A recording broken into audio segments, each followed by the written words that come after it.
When 70-year-old Marcus Washington walked into Sally's diner that cold November morning, he had no idea it would be the last time he'd accept humiliation in silence. The Medal of Honor on his chest meant nothing to Tommy Reed, the town drunk who'd been terrorizing him for months. But what happened next would shake the entire town of Oakridge, Alabama to its core. The morning air carried the scent of pine and damp earth as Marcus Washington made his way down Oak Street, the main road cutting through the heart of Oakridge, Alabama. At 70 years old, his steps were measured and deliberate, each one a small victory over the arthritis that had been creeping into his joints for the past decade. His worn leather jacket, the same one he'd bought in 1975 after returning from his third and final tour in Vietnam, hung loosely on his frame. He'd lost considerable weight since Sarah passed 2 years ago. Cooking for one just never seemed worth the effort. The small town was waking up slowly, as it always did on Tuesday mornings. Mrs. Henderson was sweeping the sidewalk in front of her flower shop, her movements as rhythmic and predictable as the sunrise itself. The Oakridge First Baptist Church bells chimed 7 times, their sound rolling across the quiet streets like a gentle reminder that God was watching over this small corner of Alabama. Marcus had stopped attending services 6 months ago, right around the time the trouble with Tommy Reed had started.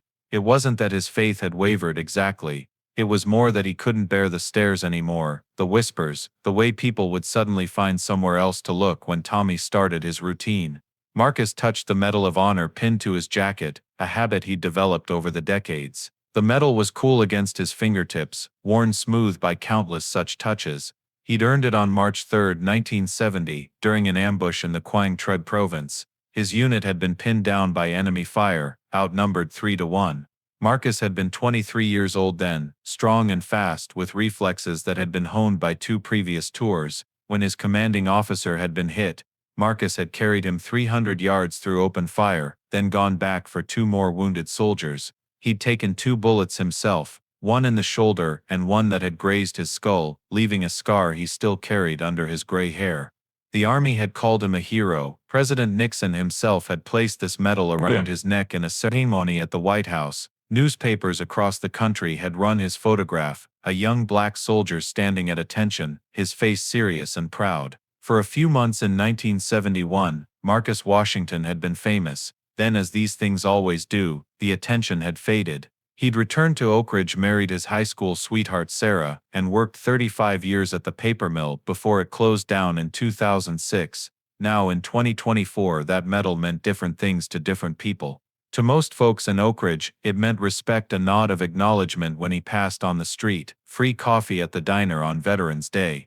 To Tommy Reed it meant nothing at all, or perhaps it meant something worse than nothing. Perhaps it was a reminder of everything Tommy wasn't, and would never be. Marcus turned the corner onto Main Street, and there it was, Sally's Diner, with its red and white checked curtains, and the neon sign that had been flickering on and off for as long as anyone could remember. The place had been a fixture in Oakridge since 1952, serving the same basic menu of eggs, bacon, grits, and biscuits that had sustained generations of mill workers, farmers, and retirees. Sally herself, the original owner, had passed away in 1998, but her daughter Linda had kept the place running exactly as her mother had intended. Tuesday morning breakfast at Sally's had been Marcus's routine for 47 years.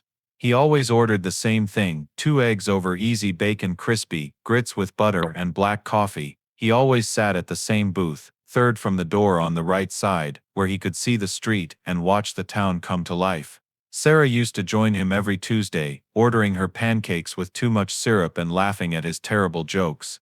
After she died, Marcus had kept coming, partly out of habit, partly because it was one of the few places where he still felt connected to her memory. As he approached the diner's entrance, Marcus noticed Tommy Reed's pickup truck parked crookedly across 2 spaces in front of the hardware store next door. The truck was a rust-eaten Ford from the late 90s, covered in mud and decorated with various controversial bumper stickers that Marcus tried not to read. His stomach tightened. Tommy usually didn't start drinking until after 10 in the morning, which meant there was a chance, a slim chance, that this Tuesday would be peaceful. Marcus pulled open the diner's door, and the little bell above it announced his arrival with its familiar jingle.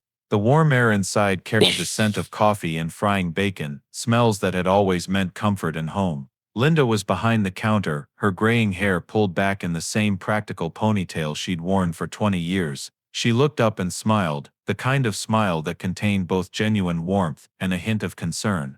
"Morning, Marcus," she called out, her voice carrying that particular tone people use when they're trying to act like everything is normal when it clearly isn't. "Your booth's waiting for you." Marcus nodded his thanks and began making his way toward his usual spot. The diner was about half full, which was typical for a Tuesday morning. Old Joe Patterson sat at the counter, working his way through a stack of pancakes while reading yesterday's newspaper. The Wilson brothers occupied a booth near the back, arguing about football in the good-natured way they'd been arguing for 60 years. Carol and Steve Masterson, both retired teachers, sat by the window, their heads bent together over a crossword puzzle. And then there was Tommy Reed. He sat in a booth on the left side, his bulk spreading across the worn vinyl seat like a stain. At 42 years old, Tommy was a man who'd somehow managed to age both too quickly and not enough. His face was puffy and red, marked with broken blood vessels that spoke of decades of hard drinking. His hair, what was left of it, was greasy and uncombed. He wore the same stained flannel shirt he seemed to wear every day, stretched tight across a belly that had been growing steadily larger since his early 20s. Tommy Reed had never served in the military. He'd been rejected by the Army recruiter in 1999 due to his weight and a heart condition, a rejection that had somehow, in his mind, become Marcus's fault.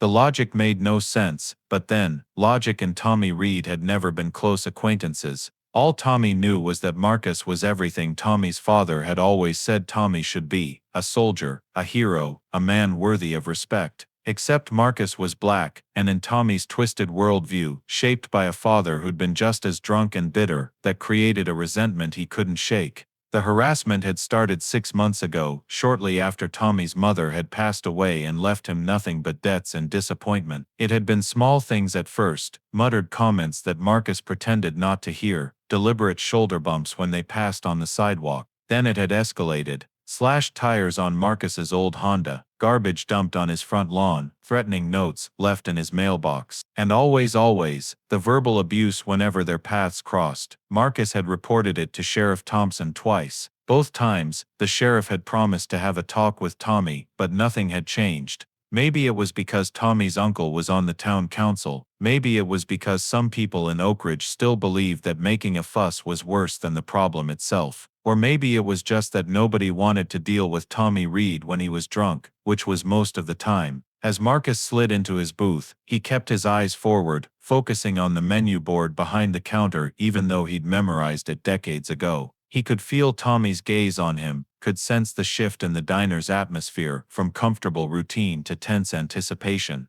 The Wilsons' conversation had stopped mid-sentence. Carol Masterson's hand had paused halfway through writing a word in the crossword puzzle. Well, Tommy's voice cut through the silence like a rusty knife. His words were already slurred, which meant he'd started drinking at home before coming to the diner. "Look who decided to show up. Ain't this supposed to be a respectable establishment?" Marcus kept his eyes on the menu board. His hands, resting on the table, didn't shake, though something inside him wanted them to. He'd faced down enemy soldiers armed with automatic weapons. He'd carried wounded men through gunfire. He wasn't going to let Tommy Reed see fear. Linda appeared at his booth with remarkable speed, her order pad already out. The usual Marcus. Her voice was determinedly cheerful, trying to pretend that Tommy didn't exist. "Yes, ma'am," Marcus replied quietly. "Thank you, Linda." "Coffee right away," she said, squeezing his shoulder briefly before heading back toward the kitchen. "Hey," Tommy's voice got louder. "Hey, Linda, you know we got standards here, don't you? My daddy ate at this diner. His daddy ate at this diner. This is a place for decent, God-fearing Americans." "Tommy, that's enough," Linda said firmly, though Marcus could hear the tremor in her voice. Linda was brave, but she was also 63 years old and weighed maybe 120 pounds.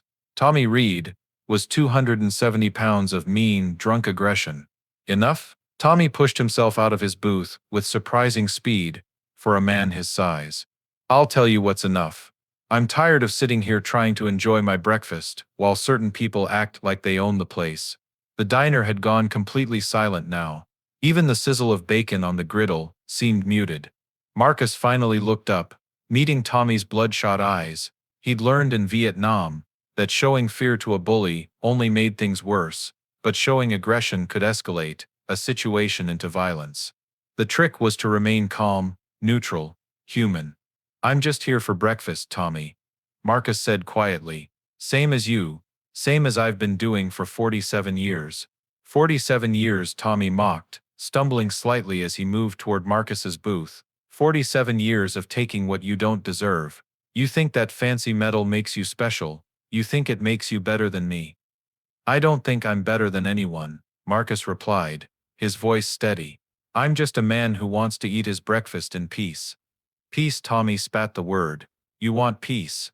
You should have stayed wherever you belonged, instead of coming back here, taking up space, sitting in our diners like you have the right." "Tommy Reed, you get out of my diner right now." Linda had come around the counter, a spatula still in her hand. "I won't have you talking to my customers like that. Marcus is welcome here. He's always been welcome here. You're the one who needs to leave." For a moment Tommy seemed to consider this.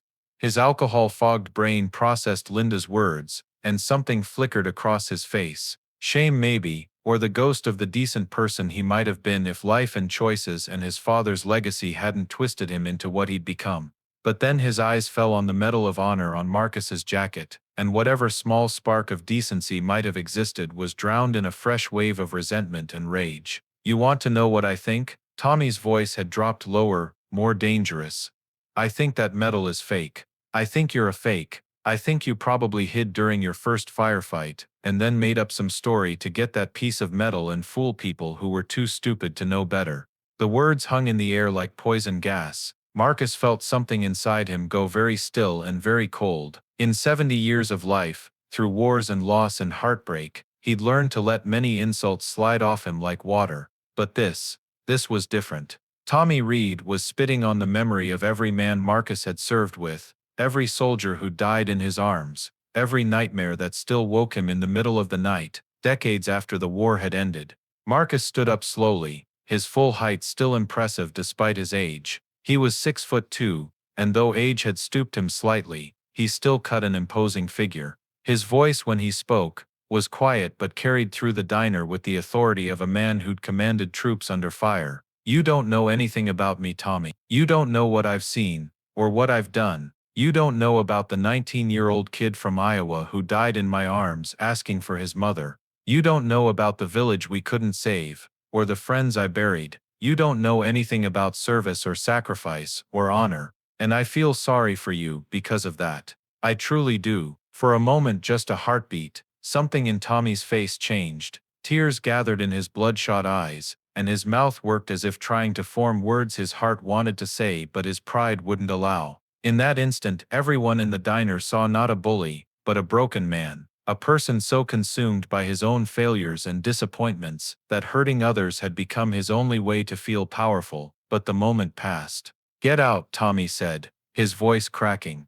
"Get out of this diner. Get out of this town. Nobody wants you here. That's enough." Linda's voice cracked like thunder. She'd grabbed the phone from behind the counter. "I'm calling Sheriff Thompson right now. You're banned from this diner, Tommy Reed. You hear me? Banned." Tommy turned toward her, swaying slightly. "You can't ban me. My family has been coming here since before you were born. Since before you ruined everything your family built." Linda cut him off. "Your daddy would be ashamed of what you've become. Now get out before I have you arrested." The other customers had all stood up now, forming a sort of loose circle. Old Joe Patterson, despite being 86 and half blind, had positioned himself between Tommy and Marcus. The Wilson brothers had moved to block the path to Linda. Even Carol and Steve Masterson, two of the gentlest people in Oakridge, stood with their arms crossed, faces stern. Tommy looked around at them all, his face flushing darker. "You're all going to defend him? All of you?"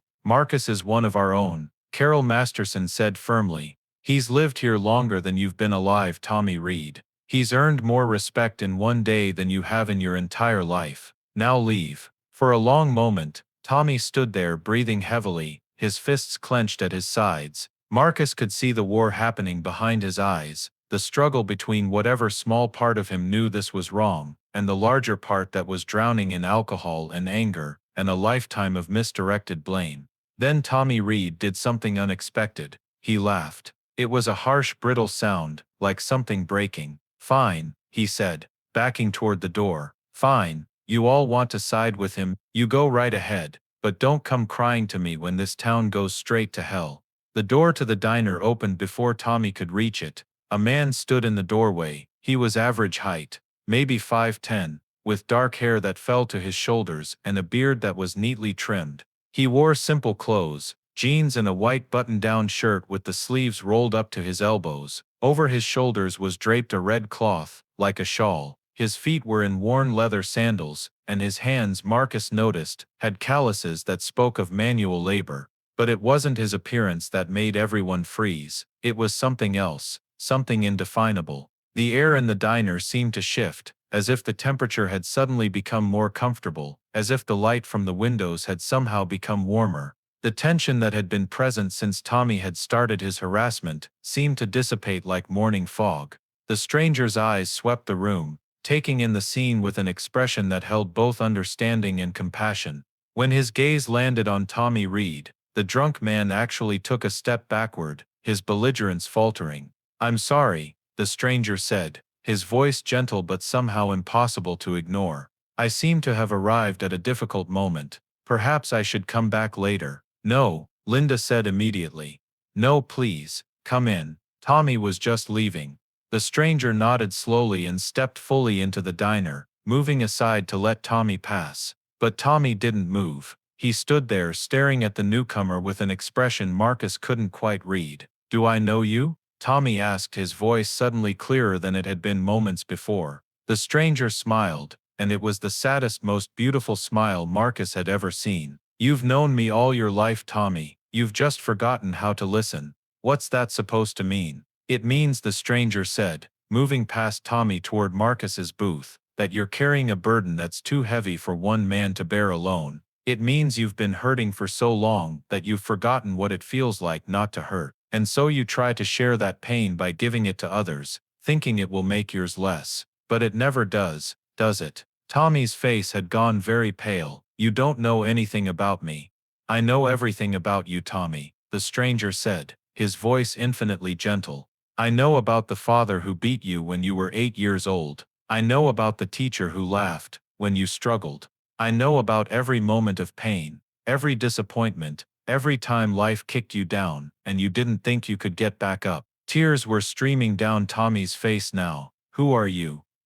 The stranger didn't answer directly. Instead, he turned to Marcus. "Marcus Washington, Sergeant First Class, 3rd Battalion, 5th Marine Regiment, 3 tours in Vietnam, 13 men saved, 1 wife loved, 47 years of faithful Tuesday breakfasts." Marcus's mouth had gone dry. "How do you know all that?" "I was with you in Quang Tre Province, when you carried Lieutenant Morrison through that field. I was with you when Sarah said yes to your proposal. I was with you 2 years ago when you held her hand as she took her last breath. I've never left you, Marcus. Not once." The diner had gone absolutely silent. Marcus's mind was reeling. This couldn't be real. But as he looked into the stranger's eyes, he found he couldn't look away, couldn't deny what every fiber of his being was telling him. "You can't be," Marcus whispered. "Faith is believing in what seems impossible," the stranger said gently. "You've had faith all your life, Marcus. Why is it so hard to have faith that I might keep my promise to never leave those who trust in me?" Marcus's hands were shaking. "Is it really you?" The stranger placed a hand on Marcus's shoulder, and Marcus felt a warmth spread through him that had nothing to do with temperature. It was the warmth of being truly seen, truly known, truly loved. "It's really me," the stranger confirmed. "And I'm here to tell you that you matter, Marcus. Your life has meant something. The honor you've carried, the kindness you've shown, none of that has gone unnoticed. Every act of dignity in the face of hatred, every moment of grace, when you had every right to be angry, I saw all of it." Marcus couldn't speak. He could only cry, great heaving sobs that came from somewhere deep in his soul, a release of pain and weariness he'd been holding in for too long. The stranger turned toward Tommy, who had collapsed into the nearest booth, his face in his hands. "Tommy," the stranger said, "look at me." Tommy raised his head slowly, his eyes red and swollen. "Do you know why you hate Marcus?" Tommy shook his head. "I don't know. My father always said things, taught me things." "Your father was wrong," the stranger said simply. "His mistakes don't have to be yours. His hate doesn't have to be your hate. The chain can be broken, Tommy. Right here, right now. I can't. Tommy sobbed. I've done too much. There's no coming back. Do you believe that some wounds are too deep to heal? Do you believe some darkness is too complete to allow light?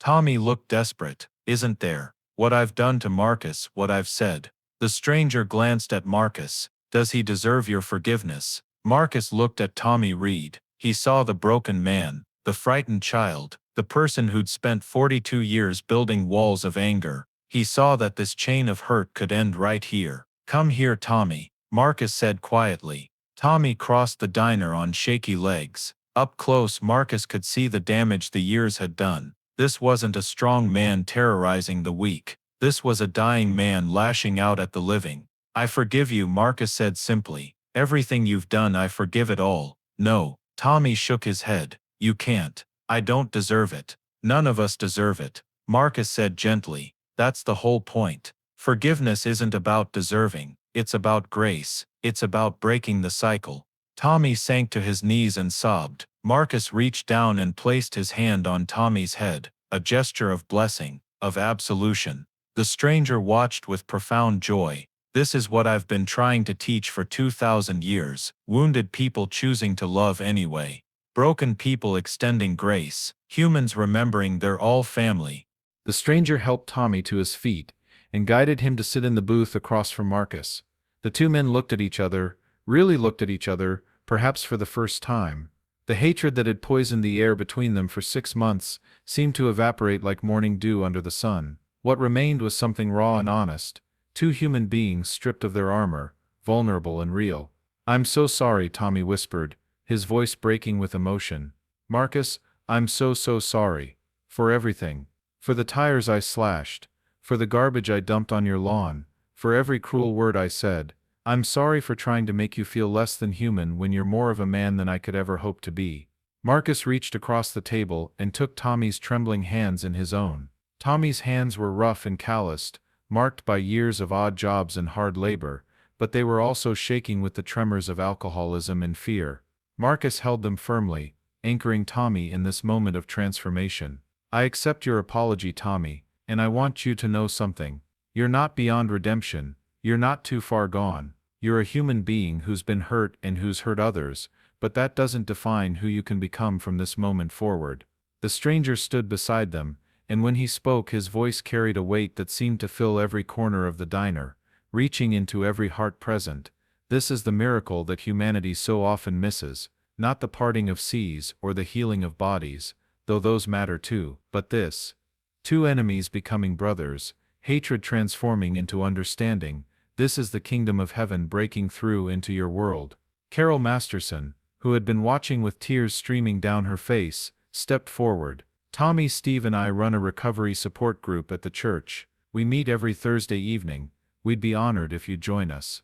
You don't have to do this alone. Tommy looked at her in disbelief. After everything I've done, after the things I've said about you and Steve in town, you'd still help me.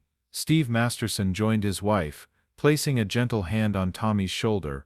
That's what community means, Tommy. We've all fallen short in different ways. We've all needed grace we didn't deserve. The question isn't whether you deserve help. The question is whether you're ready to accept it. I don't know how, Tommy said, his voice small and lost. I don't know how to be different. I've been this person for so long, I don't remember who I was before the anger and the drinking took over. The stranger knelt beside Tommy's booth, bringing himself to eye level with the broken man. When he spoke, his voice was so gentle it made Tommy cry harder. You start with one moment, Tommy, one choice, one step. You don't have to fix everything today. You don't have to become perfect overnight. You just have to be willing to try, to stumble, to get back up, to try again. That's all anyone can do. That's all I've ever asked of anyone. Who are you? Tommy asked again, though now there was something different in the question. Not confusion, but awe.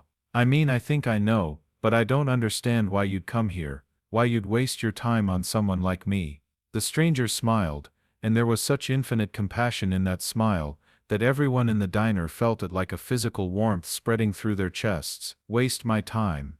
Tommy, do you know what I see when I look at you? I don't see a drunk or a bully or a racist. I see a little boy who needed love and got fists instead. I see a teenager who needed guidance and got abandonment. I see a man who needed community and got isolation. I see all the potential you were born with, all the goodness that got buried under pain and fear. That's not a waste of time, Tommy. That's exactly what I came for. Linda had quietly approached the group, carrying a fresh pot of coffee. She set it down on the table and looked at Tommy with an expression that mixed sternness with unexpected tenderness.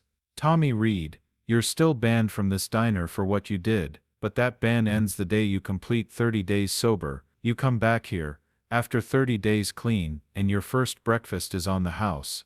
You hear me? Tommy nodded, unable to speak through his tears. Old Joe Patterson shuffled over from the counter, moving slowly with his cane. At 86, he'd seen his share of transformations and redemptions in Oakridge. He'd also seen his share of people who talked about change but never followed through. He looked at Tommy with roomy but sharp eyes. "Boy," Joe said in his gravelly voice, "I knew your grandfather. He was a good man, a fair man. He'd be heartbroken to see what you've become, but you know what? He'd also be the first one to give you a chance to make things right. So I'm going to do what he would have done. Every morning at 6 a.m., I walk 3 miles around town. Helps keep these old bones moving. You're welcome to join me. Won't be any talking, won't be any preaching, just 2 men walking, 1 day at a time." "Why would you do that for me?" Tommy asked, genuinely baffled by the outpouring of grace from people he'd been awful to. "Because that's what we do in this town," Joe replied simply. "At least that's what we're supposed to do. We've forgotten it for a while, gotten too busy with our own lives to notice when one of our own was drowning. But we're remembering now, aren't we?" He looked around the diner, and one by one, the other customers nodded. The Wilson brothers spoke up almost simultaneously, their words overlapping in the way that only brothers who'd spent a lifetime together could manage. "We've got a construction crew working on the new community center," said the older Wilson brother James. "Could use an extra hand if you're willing to work," finished the younger brother, Robert. "Pays decent in its honest work, and it'll keep you busy," James added. "Idle hands and all that." Tommy looked around at all these people, these neighbors he'd terrorized and insulted and tried to drive away with his hatred. They were offering him jobs, support, friendship, second chances he didn't deserve and hadn't earned. It was overwhelming, incomprehensible, beautiful and terrifying all at once. "I don't understand," Tommy said, looking at the stranger who still knelt beside him. "Why are they being so kind to me? I don't deserve any of this." "That's the point," the stranger said softly. "Grace isn't about what you deserve, Tommy. If people only got what they deserved, the world would be a much colder place. Grace is about what's freely given, not what's earned. And it's about recognizing that we're all in this together, all stumbling through life trying to figure out how to be better than we were yesterday." He stood up and addressed the entire diner now, his voice taking on a tone of gentle teaching. "All of you have witnessed something profound today. You've seen hatred melt into understanding. You've seen judgment transform into compassion. You've seen a community remember what it means to truly be a community. But the real test comes tomorrow and the day after that and the day after that. It's easy to be kind in a moment of revelation. The challenge is to maintain that kindness when life returns to normal, when the miracle feeling fades, when Tommy has a bad day or Marcus feels his patience wearing thin." He looked at Marcus. "You, my faithful servant, have carried honor and dignity through decades of service and suffering. You've shown this town what quiet strength looks like. But now your work changes. Now you have to learn to accept help instead of always being the one who helps. You have to let people into your loneliness, let them ease the burden of Sarah's absence. Can you do that?" Marcus thought about the 2 years since Sarah had died, how he'd pushed away neighbors who'd offered to bring him meals, how he'd declined invitations to dinners and gatherings, how he'd isolated himself in his grief. He'd thought he was being strong, being independent, not wanting to burden anyone with his sadness. But maybe he'd been denying others the chance to love him the way he'd always loved them. "I can try," Marcus said quietly. "It won't be easy. I'm used to being the strong one, the one who carries others. Even Moses needed Aaron to hold up his arms," the stranger said with a knowing smile. "Even David had Jonathan. Even I had my disciples, imperfect as they were." "Strength isn't about carrying everything alone, Marcus. Strength is knowing when to let others help carry the load. Linda pulled up a chair and sat down at the booth, something she'd never done in all her years of running the diner. Marcus, I'm going to be very direct with you because I care about you and I can't watch you fade away anymore. Every Tuesday for 2 years you've come in here, and every Tuesday I've watched you get a little quieter, a little more distant, a little more like a ghost. Sarah was my friend too. I miss her too, but she wouldn't want you living like this, barely existing, just going through the motions. I know, Marcus said, his voice thick with emotion. I know she wouldn't, but it's hard, Linda.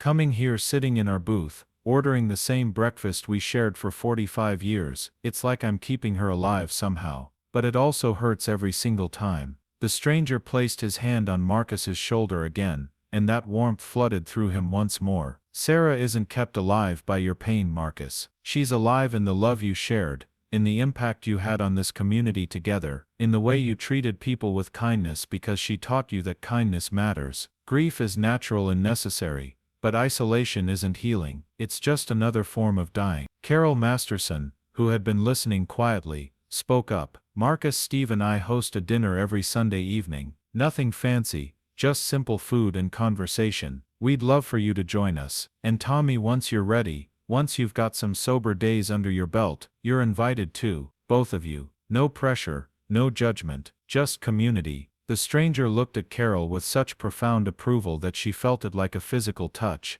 This, he said, is exactly what I've been trying to teach humanity for 2 millennia. Not complicated theology or rigid rules, but this simple truth: you need each other. You're designed for community, for connection, for bearing one another's burdens. When you isolate, when you divide into us versus them, when you let hurt and fear separate you, you're working against your own nature. He walked to the center of the diner, and somehow everyone's attention focused on him with an intensity that felt almost supernatural.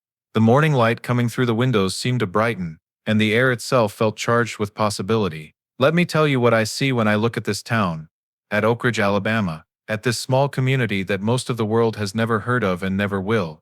I see incredible potential. I see people with good hearts who've sometimes made bad choices. I see a place where real transformation can happen if you're all willing to do the hard work of being truly present for each other. The Wilson brothers shifted in their seats and James cleared his throat. We've been thinking about something for a while now, Robert and I. Our daddy left us some land on the edge of town, about 5 acres. We've been trying to figure out what to do with it. What if we turned it into a community garden? A place where people could grow food together, spend time together, work side by side regardless of who they are or where they come from. Robert nodded enthusiastically.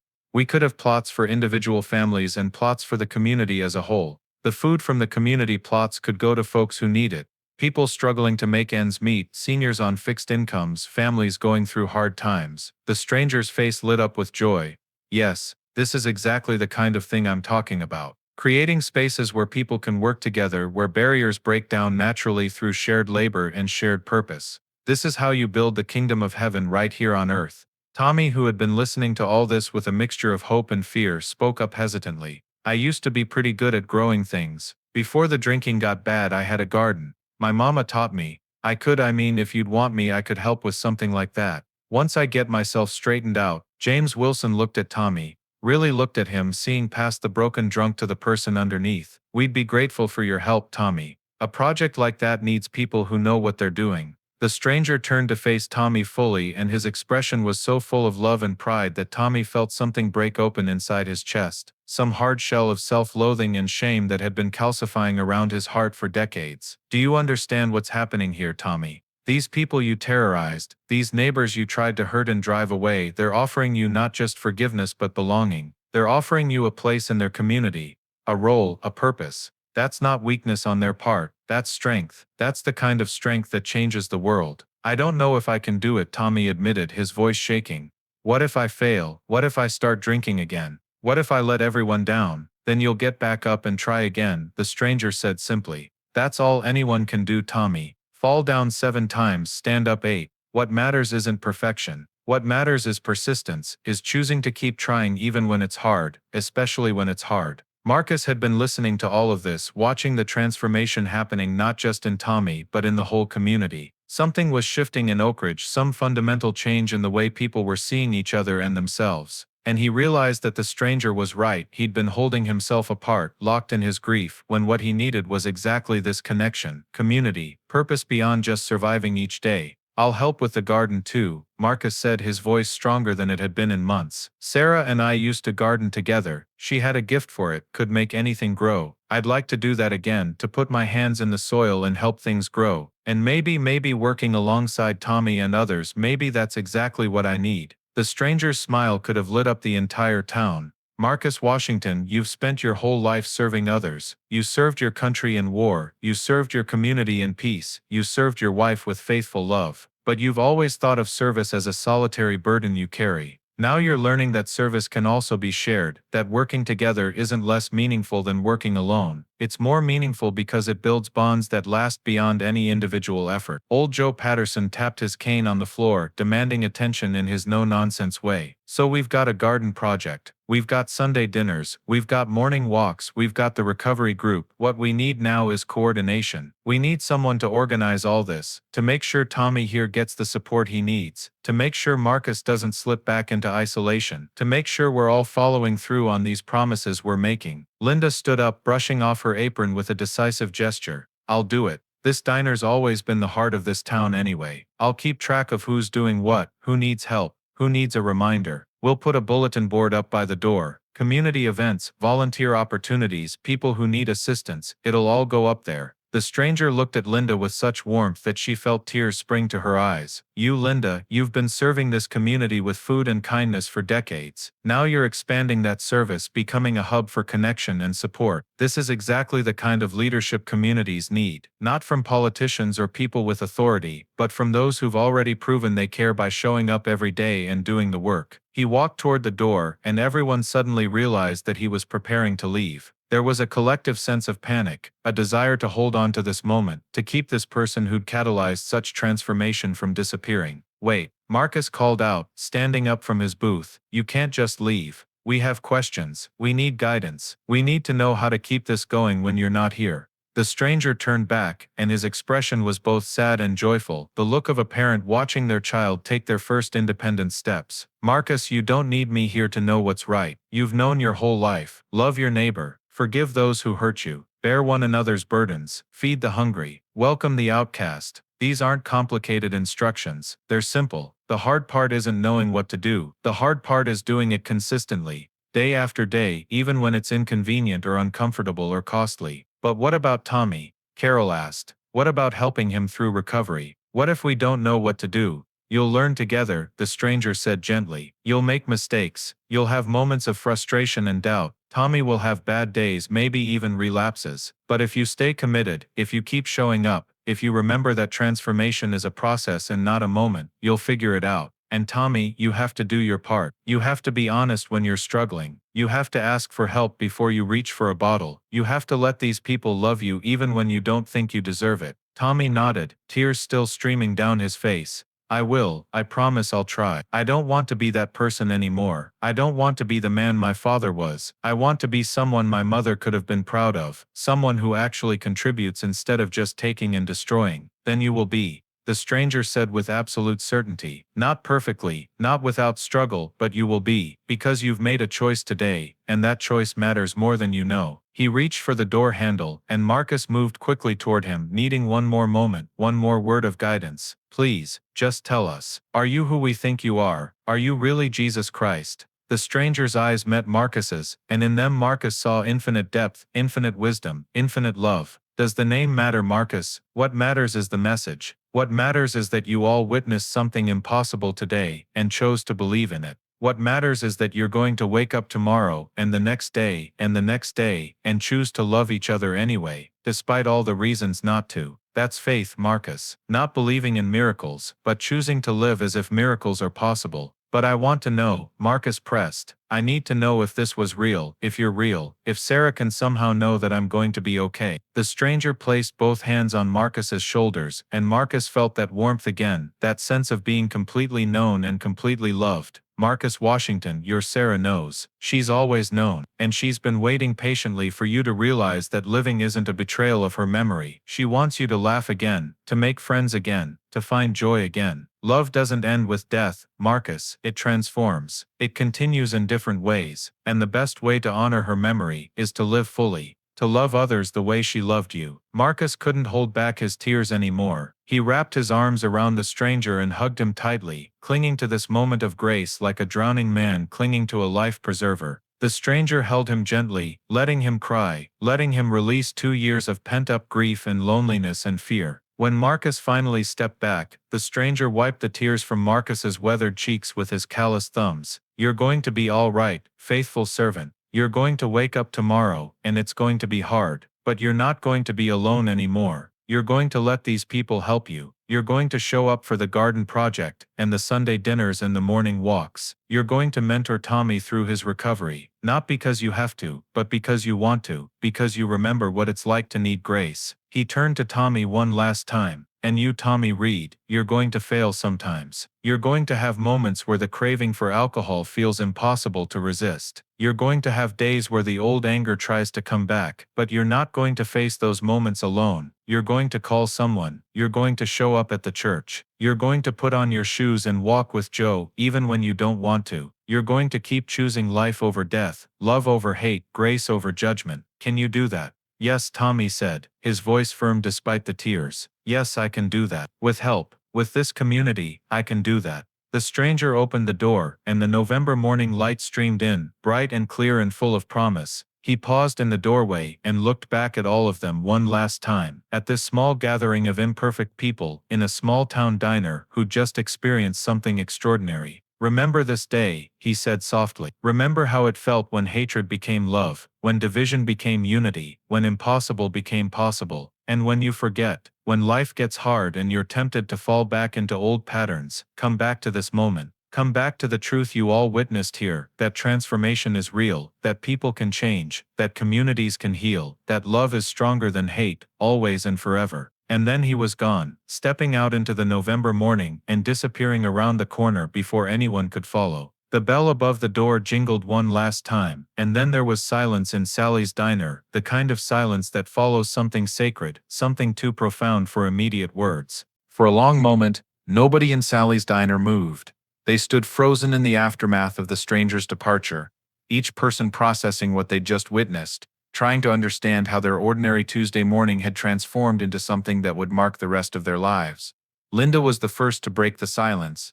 She walked slowly to the door and looked out at the empty street, searching for any sign of the stranger, but Oak Street was quiet, just Mrs. Henderson sweeping her sidewalk and Mr. Chen opening his hardware store for the day. No man in a red shawl, no mysterious figure disappearing into the distance. It was as if he'd simply vanished into the November air. He's gone, Linda said softly, more to herself than to anyone else. Marcus remained standing where the stranger had left him, his hands still raised slightly, as if he could feel the warmth of that final embrace lingering on his shoulders. His face was wet with tears, but his eyes held something they hadn't held in 2 years. Hope, real genuine hope that life might still have meaning beyond just surviving until tomorrow. Tommy Reed had collapsed back into the booth, his body shaking with sobs that came from somewhere deep in his soul. These weren't the tears of a drunk feeling sorry for himself. These were the tears of a man who'd been given a glimpse of who he could become, who'd been offered a second chance he never dreamed possible. Old Joe Patterson moved slowly to sit across from him, saying nothing, just being present in the way that truly wise people understand is sometimes the greatest gift. Carol Masterson reached for her husband Steve's hand, squeezing it tightly. They'd been married for 43 years, had taught hundreds of students, had lived what they considered a good life. But in this moment they both understood they'd just been given a masterclass in what truly mattered. Not lesson plans or test scores or academic achievements, but this human connection, forgiveness, the courage to love when it would be easier to judge. The Wilson brothers stood together near the back of the diner, their usual banter silenced by the weight of what they'd witnessed. James finally spoke, his voice uncharacteristically serious. Did that really just happen? Did we really just meet who I think we met? Does it matter? Robert replied, echoing the stranger's words. Whether it was Jesus Christ himself or an angel, or just a man who understood something profound about how we're supposed to treat each other, the message is the same, isn't it? We've been given a responsibility now. We made promises. We have to follow through. Marcus turned away from the door and looked at Tommy, really looked at him. This man who'd terrorized him for 6 months, who'd slashed his tires and dumped garbage on his lawn and tried to drive him from the only home he'd ever known. And instead of seeing an enemy, Marcus saw a broken human being who needed help. More than that, he saw an opportunity. An opportunity to be part of someone's redemption, to prove that the grace he'd been preaching about his whole life wasn't just theoretical but practical and powerful. Tommy, Marcus said, his voice gentle but firm, look at me, son. Tommy raised his head, his eyes red and swollen. I'm so sorry, Marcus, I'm so sorry for everything. I know you are. And I meant what I said about forgiving you. But forgiveness is just the beginning, Tommy. The real work starts now. Recovery isn't going to be easy. There are going to be days when you want to give up, when the cravings feel too strong, when the old anger tries to come back, and on those days you're going to need to remember this morning. You're going to need to remember that you're not alone, that this community has committed to walking with you through the hard parts. Marcus moved to sit down across from Tommy, sliding into the booth with a slight wince as his arthritic knees protested. I'm going to tell you something I've never told anyone in this town. When I came back from Vietnam, I had nightmares every single night for 5 years. I'd wake up screaming, covered in sweat, seeing the faces of men I couldn't save. I started drinking to make the nightmares stop. Not as much as you drink, but enough that Sarah got worried. Enough that I realized I was heading down a dark road. Tommy's eyes widened. You're Marcus Washington. You're a hero. You're the strongest man I've ever seen. Strength isn't about never struggling, Tommy. Strength is about choosing to face your struggles instead of running from them. Sarah helped me through those dark times. She sat with me through the nightmares, held me when I cried, refused to let me isolate myself in my pain. That's what saved me. Not my own willpower, her love, community, connection, and that's what's going to save you too, if you let it. Linda had returned to their booth, carrying a fresh pot of coffee in clean cups. She poured for both men, her movements practiced and efficient, but her eyes were soft with emotion. Marcus is right, Tommy. We should have stepped in months ago, years ago probably. We all knew you were struggling. We all saw the drinking getting worse after your mama passed. But we looked the other way because it was easier, because we didn't want to get involved, because we told ourselves it wasn't our business. That was wrong. That was us failing you and failing ourselves. She set the coffee pot down and looked around the diner at the assembled neighbors, all of us. We've been failing each other for a long time. We've been living in the same town, seeing each other every day, but not really seeing each other. Not being present for each other's pain. Not celebrating each other's joys. We've become a collection of individuals instead of a community. And I think that man, whoever he was, came here to show us what we've lost and what we could have again if we're willing to do the work. Carol Masterson nodded firmly. Linda's absolutely right. And that work starts today. Not tomorrow, not next week when it's more convenient. Today, right now. She pulled out her phone and opened her calendar. Tommy, what does your schedule look like on Thursday evenings at 7 p.m.? Tommy looked confused.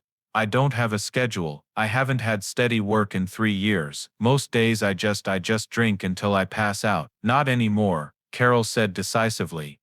Thursday evenings at 7 p.m., you're going to be at Oakridge First Baptist Church for the Recovery Support Group. Steve leads it and there are about 8 other people who show up regularly. Good people who understand what you're going through because they've been there themselves. I'm putting you on the list right now, and I'm going to call you every Thursday at 6:30 to make sure you're up and ready to go. If you need a ride, we'll pick you up. Steve pulled up a chair to join the conversation. And Tommy, I want to be clear about something. This isn't a church service. We're not there to preach at you or make you feel guilty. We're there to support each other, to share our struggles, to remind each other why we're choosing sobriety one day at a time. Some people there are believers, some aren't. What unites us is the commitment to getting better. Can you commit to showing up? Tommy's hands were shaking as he wrapped them around the warm coffee cup. What if I mess up? What if I drink before Thursday? What if I'm not strong enough? Then you call someone. Marcus said immediately. He pulled out his wallet and extracted an old business card from his days at the paper mill. He flipped it over and wrote his phone number on the back with a pen Linda provided. This is my number. You call me any time, day or night, when you feel like you're going to drink. You call me when the cravings get bad. You call me when you're lonely or scared or angry. You call me Tommy. I mean it. Any time. Old Joe Patterson, who'd been sitting quietly beside Tommy, pulled out his own wallet and did the same thing. And here's mine. Like I said, I walk every morning at 6 a.m. You join me. Fresh air, exercise, routine. These things matter when you're fighting addiction. Plus, I'm too old and too deaf to judge anyone, so you can talk or not talk, whatever you need. One by one, the other people in the diner came forward. The Wilson brothers added their numbers. Linda wrote down the diner's phone number with a note that she was there from 5 a.m. to 3 p.m. every day except Sundays. Carol and Steve provided their home number and cell phone. Within minutes, Tommy had a collection of phone numbers from people who, an hour ago, he'd considered enemies, or at best indifferent strangers. I don't understand, Tommy said, staring at the pile of numbers like they were some kind of miracle. Why are you all doing this? I don't deserve this kind of kindness. None of us deserve grace, Marcus said quietly. That's what makes it grace. But Tommy, you have to understand something important. We're offering you help, but we can't do the work for you. You're the one who has to choose sobriety every single day. You're the one who has to show up to the meetings and the walks and the work projects. You're the one who has to be honest when you're struggling instead of hiding and drinking. We can support you, but we can't save you. Only you can do that. With God's help and our help and your own determination. Tommy nodded slowly, understanding dawning in his bloodshot eyes. One day at a time. That's what they say, right? I just have to get through today sober. Then tomorrow I wake up and do it again. Exactly, Steve Masterson confirmed. And some days it's not even one day at a time. It's 1 hour at a time. 1 minute at a time. You do whatever it takes to not pick up that bottle. You call someone, you go for a walk, you pray, you count to 100, whatever works. And little by little the days start to add up. Little by little you become the person you were meant to be. Marcus looked at his watch and realized it was only 8:30 in the morning. How was that possible? It felt like they'd been in this diner for hours, like the entire world had shifted on its axis. But the clock insisted that less than 90 minutes had passed since he'd walked through that door expecting nothing more than his usual Tuesday breakfast. I need to say something, Marcus announced, standing up with some effort. His voice carried through the diner with the authority of a man who'd commanded troops in combat. To all of you, I've been living half a life since Sarah died. I know that now. I've been going through the motions, showing up here every Tuesday out of habit, but not really being present, not letting any of you in, not accepting the help and friendship you've offered. I've been drowning in my grief and calling it strength. His voice cracked slightly, but he pushed forward. That stranger, he told me that my work now is to live, to let people love me, to accept help instead of always being the one who helps. That's hard for me. I've spent 70 years being the strong one, the reliable one, the one who carries others. But I'm tired. I'm so tired of being alone. So I'm asking if that invitation to Sunday dinner still stands, Carol, because I'd like to come. I'd like to be part of this community again instead of just a ghost who haunts a booth every Tuesday morning. Carol's face broke into a radiant smile.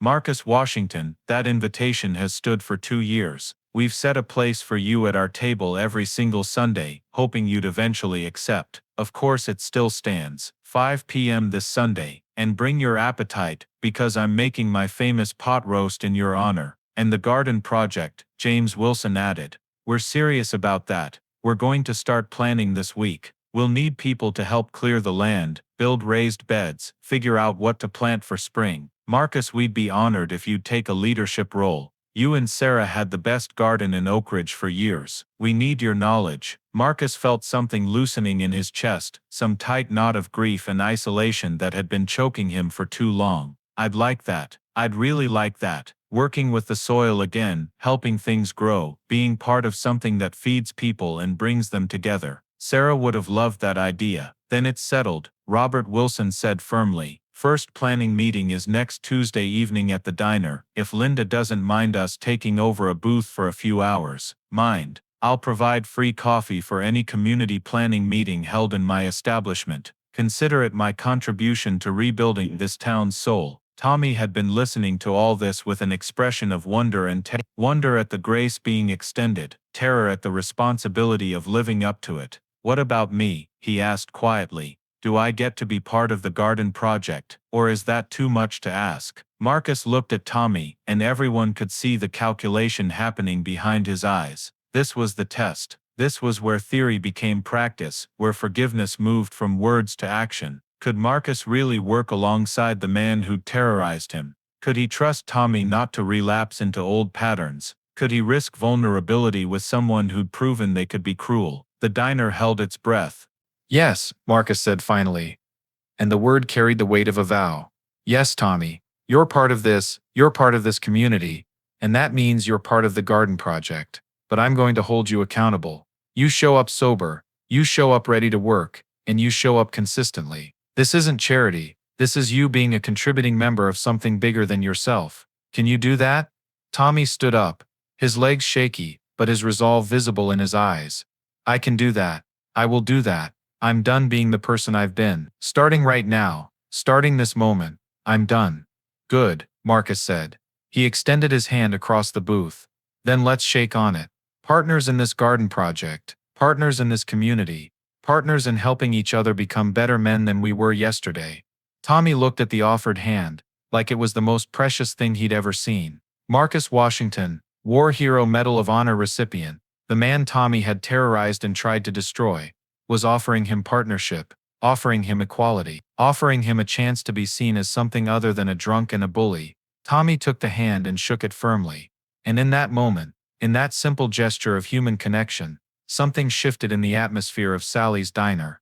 The weight of history, of generational pain, of learned hatred and inherited prejudice, seemed to lighten just a bit, not disappearing entirely, because transformation is a process, not a moment, but lightening enough to let hope shine through. Linda started to clap, and then everyone else joined in. The sound filled the diner, applause for two men who'd chosen grace over grudges, love over hate, possibility over the prison of the past. Tommy's face flushed red, and tears started flowing again, but he was smiling through them. Actually smiling, something people in Oakridge couldn't remember seeing him do in years. Old Joe Patterson tapped his cane on the floor. All right, enough sentiment for one morning. Some of us still have breakfast to finish. Linda, I believe my pancakes have gotten cold during all this excitement.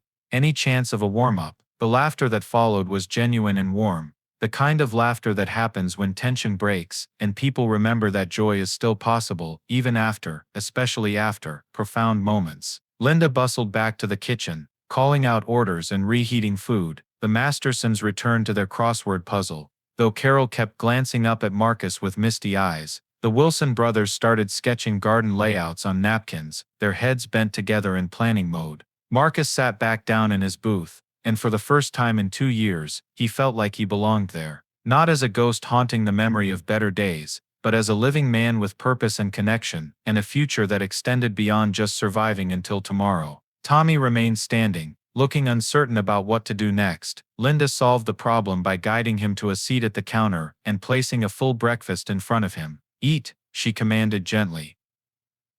"You look like you haven't had a proper meal in weeks, and from now on, you're welcome here as long as you're sober and respectful. We clear on that?" "Clear," Tommy said, picking up his fork with trembling hands. "And Linda, I'm sorry for all the times I was awful to you, for the things I said about your mother's memory and her recipes, and how you run this place. I was wrong. This diner it's the heart of this town, always has been." "Apology accepted," Linda said, patting his shoulder. "Now eat before those eggs get cold again." As Tommy ate his first sober meal in years, as Marcus savored his coffee and watched the town he loved coming back to life outside the diner windows, as the community of Oakridge began the hard work of rebuilding connections they'd let fray, one question lingered in everyone's mind. Had the stranger really been who they thought?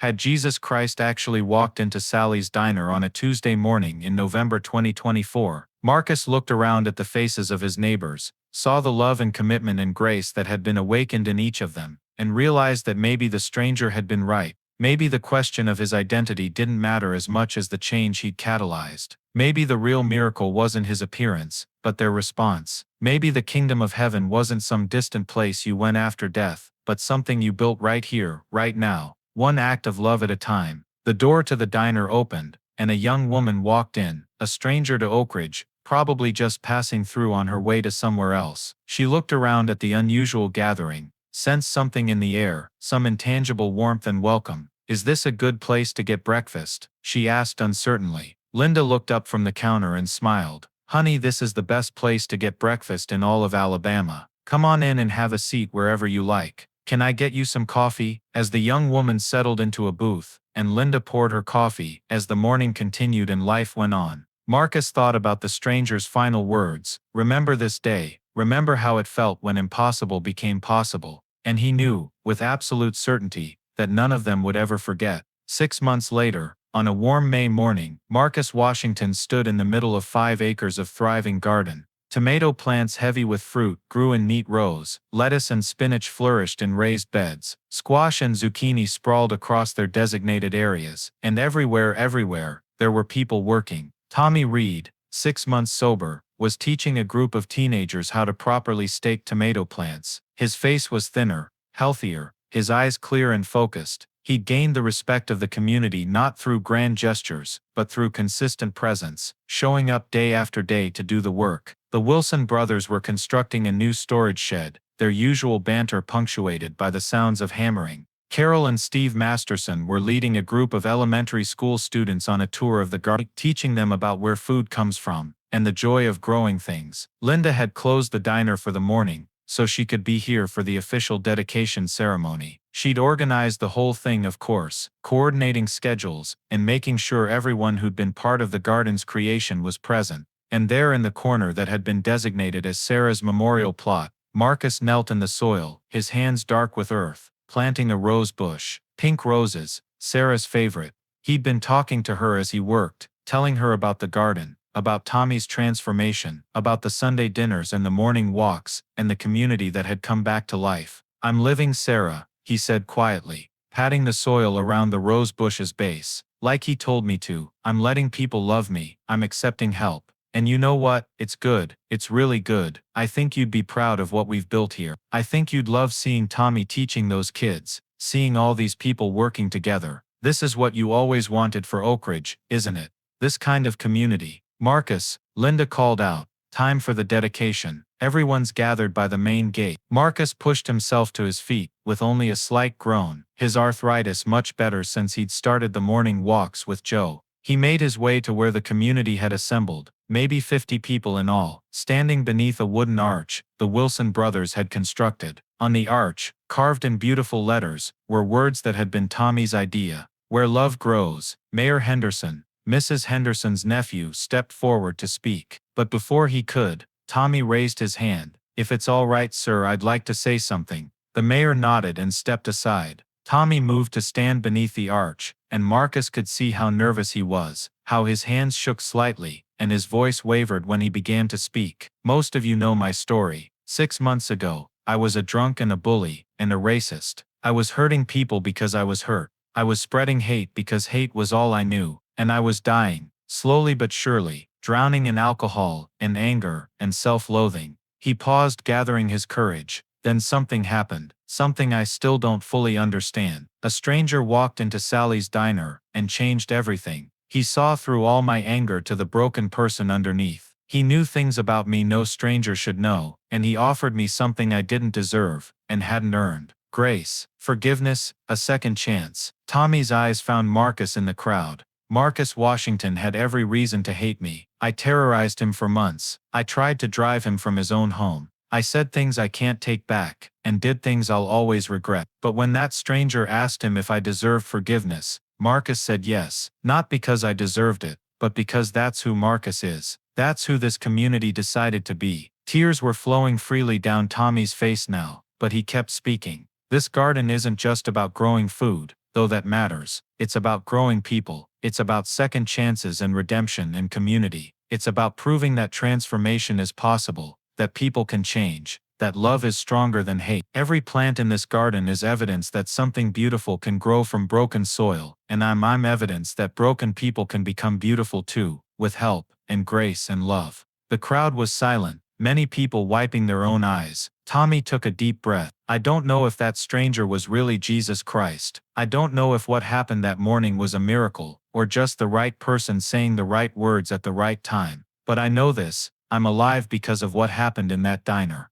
I'm sober because of what happened. This garden exists because of what happened. And if that's not a miracle, I don't know what is. Marcus stepped forward and embraced Tommy, and the crowd erupted in applause. As they stood there, two men who'd been enemies now standing as brothers. Marcus thought he felt something, a warmth on his shoulder, like a hand resting there, a presence, invisible, but undeniable, approving and proud. He turned his head slightly, and for just a moment, just a heartbeat, he thought he saw a figure standing at the edge of the garden, a man with long hair and a beard, wearing simple clothes with a red cloth draped over his shoulders. The man smiled, nodded once, and then was gone, if he'd ever been there at all. Marcus smiled back at the empty space. He understood now, the stranger had never really left. He was here in every act of kindness, every moment of grace, every time someone chose love over hate. He was here in the soil beneath their feet, and the food they would harvest, and the community they were building together. He was here in Tommy's sobriety, and Marcus's healing, and Linda's leadership, and the Mastersons' generosity, and the Wilson brothers' vision. He was here in old Joe's patience, and in every person who'd chosen to show up and do the work of loving their neighbors. The kingdom of heaven, Marcus realized, wasn't somewhere you went, it was something you built, right here on earth, one small act of grace at a time. As the ceremony continued, and people began to tour the garden, and children ran laughing between the rows of plants, as the May sun shone warm on this small corner of Alabama, and life continued, in all its beautiful complexity, Marcus Washington felt something he hadn't felt in years. Peace, deep, genuine, lasting peace. Not the absence of struggle, because life was still hard and grief still touched him on quiet nights, but the peace of knowing he wasn't alone, that his life still had meaning, that love was real and powerful, and worth every risk. That evening, after the crowds had dispersed, and the garden lay quiet in the gathering dusk, Marcus returned to Sarah's rose bush. The pink flowers were just beginning to bloom, their petals soft and perfect in the fading light. He knelt beside them and placed his hand on the dark soil. "Thank you, Sarah," he whispered. "Thank you for teaching me how to love. Thank you for showing me what grace looks like. And thank you for sending help when I needed it most, whether that help came from heaven or from a stranger who understood what heaven looks like when it breaks through into our world." A breeze rustled through the garden, carrying the scent of roses and growing things, and in that breeze, Marcus could have sworn he heard Sarah's voice, warm and loving and proud. "Well done, my love. Well done." Marcus smiled, touched the Medal of Honor still pinned to his jacket, and stood up to walk home. But he wasn't going to an empty house anymore. Joe was coming over for dinner, and Tommy was joining them, and Carol had sent over her famous pot roast with enough for an army. Community, connection, love, the kingdom of heaven, right here on earth, and somewhere, in the space between the visible and invisible, between the miraculous and the mundane. A man in simple clothes and a red shawl smiled, and moved on to his next divine appointment, carrying grace to wherever it was needed most. The end. Tommy Reed's hatred didn't define him forever. Marcus Washington's grace changed everything. When Jesus walked into that diner, he reminded us that no one is beyond redemption, no wound too deep to heal. This 70-year-old veteran chose forgiveness over bitterness, and that choice transformed an entire community. Sometimes the greatest miracles aren't supernatural signs, they're human hearts choosing love when hate would be easier. What moved you most in this story? Was it Marcus's forgiveness, Tommy's transformation, or the community coming together? Drop your thoughts below. Have you ever witnessed redemption like this in real life? Share your story.